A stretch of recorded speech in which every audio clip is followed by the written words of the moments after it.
Hi guys, welcome to my channel Srivani unique foods. నాకు మీకు నచ్చినట్లయితే లైక్ చేయండి, షేర్ చేయండి, సబ్స్క్రైబ్ చేయండి, అలా కామెంట్ కూడా చేయండి. ఎక్కువగా సబ్స్క్రైబ్ చేసుకునే వాళ్ళు చూస్తున్నారండి, ప్లీజ్ సబ్స్క్రైబ్ చేసుకోవచ్చు కదా. ఈరోజు రెసిపీ వచ్చి బ్రెడ్ హల్వా అండి. చూస్తున్నారు కదా ఎంత బాగుందో, ఏ కలర్స్ వేయకుండా న్యాచురల్గా చేసిన బ్రెడ్ హల్వా అండి. సింపుల్గా చేసేసుకోవచ్చు, తక్కువ ఐటమ్స్తోనే కంప్లీట్ అయిపోతుంది. ఈ బ్రెడ్ హల్వా అన్నది చాలా టేస్టీగా ఉంటుంది. ఏ విధంగా చేసుకోవాలో చూసేద్దాం రండి. బ్రెడ్ని అన్నది తీసుకోవాలండి. నేను మిల్క్ బ్రెడ్ని తీసుకున్నాను. నేను ఒక 7 బ్రెడ్స్ని అన్నది తీసుకున్నాను అనమాట. మీరు ఎంత క్వాంటిటీ చేసుకోవాలనుకుంటున్నారో ఆ క్వాంటిటీ బట్టి అన్ని బ్రెడ్స్ అన్నది తీసుకోండి. వాటికి ఈ విధంగా సైడ్స్ అన్నది కట్ చేసేయాలండి. సైడ్స్ కట్ చేసేసి మళ్ళీ మిడిల్లోకి ఈ విధంగా కట్ చేసుకోవాలండి. మళ్ళీ ఇటు తిప్పుకొని ఈ విధంగా మళ్ళీ కట్ చేసుకోవాలండి. ఈ విధంగా చిన్న చిన్న పీసుల్లాగా కట్ చేసుకోవాలండి, చూపిస్తున్న విధంగానే.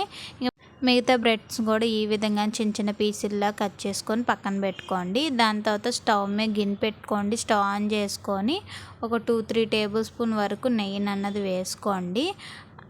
వేసుకున్నాక నెయ్యి అంతా కరగనివ్వాలండి. నెయ్యి కరిగినాక డ్రై ఫ్రూట్స్ అన్నది వేసుకోవాలి. జీడిపప్పు పలుకులు అన్నది కొన్నిటిని వేసుకోండి.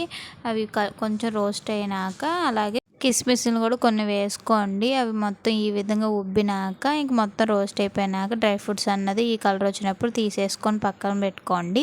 ఇంకా అదే నెయ్యిలో ఇంకో 3 టేబుల్ స్పూన్ వరకు నూనె అన్నది వేసుకోవాలండి. సో నూనె కూడా కొంచెం హీట్ అయినాక ఇంకా మనం కట్ చేసుకున్న బ్రెడ్స్ని అన్నది ఇంక ఈ విధంగా వేసుకొని రోస్ట్ చేసుకోవాలండి. అటు ఇటు తిప్పుతూ ఈ కలర్ వచ్చినప్పుడు ఇంకా తీసేసుకోండి బ్రెడ్స్ని అన్నిటినీ ఈ విధంగా వేపుకోండి. ఇంకా పక్కన పెట్టుకోండి బ్రెడ్స్ని అన్నది. దాని తర్వాత అదే గిన్నెలో ఇంకా అందులోనే 1/2 కప్ వరకు షుగర్ అన్నది వేసుకోవాలండి. మన 7 బ్రెడ్స్కి 1/2 కప్ షుగర్ అన్నది సరిపోతుందండి. అలాగే 1 కప్పు వరకు వాటర్ అన్నది వేసుకోవాలి. మనం తీసుకున్న షుగర్కి దాని డబుల్ క్వాంటిటీలో వాటర్ అన్నది తీసుకోవాలండి. సో షుగర్ అంతా కరగనివ్వాలండి. షుగర్ అంతా కరిగినాక మనకేం పెద్ద పాకం రావాల్సిన అవసరం లేదండి. నార్మల్గా పట్టుకుంటే జిగురుగా అనిపిస్తే చాలు.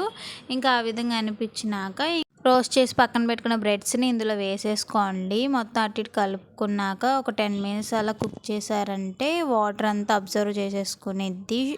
ఈ విధంగా బ్రెడ్స్ అన్నది మొత్తం ఈ విధంగా అబ్జర్వ్ చేసుకున్నాక చిన్న గ్లాస్తో కాచి చల్లార్చిన పాలు అన్నది వేసుకోవాలండి. పాలు వేసుకున్నాక ఈ విధంగా కలుపుకొని మనం ఒక 5 మినిట్స్ అలా కుక్ చేసుకుంటే ఈ విధంగా దగ్గర పడుతుంది. మొత్తం ఈ విధంగా దగ్గర పడినప్పుడు మనం కొంచెం యాలకుల పొడి అన్నది వేసుకోవాలండి. యాలకుల పొడి కూడా వేసుకొని మొత్తం కలుపుకోండి. ఇంక మనం ముందుగా రోస్ట్ చేసుకున్న డ్రై ఫ్రూట్స్ అన్నది ఇందులో వేసేసుకోవాలండి. ఇంక మొత్తం కలుపుకొని ఇంకా మన బ్రెడ్ హల్వా అన్నది రెడీ అయిపోయింది. చూస్తున్నారు ఎంత బాగుందో. ఇంకా బౌల్లోకి సర్వ్ చేసేసుకోవడమేనండి, స్టవ్ ఆఫ్ చేసుకొని. చూసారు కదండి, మనం ఏ కలర్స్ కూడా వాడలేదు, న్యాచురల్గా చేసాం. ఖచ్చితంగా ఈ విధంగా ట్రై చేయండి, టేస్ట్ అయితే అదిరిపోతుంది. Please subscribe. Thank you for watching. Bye guys.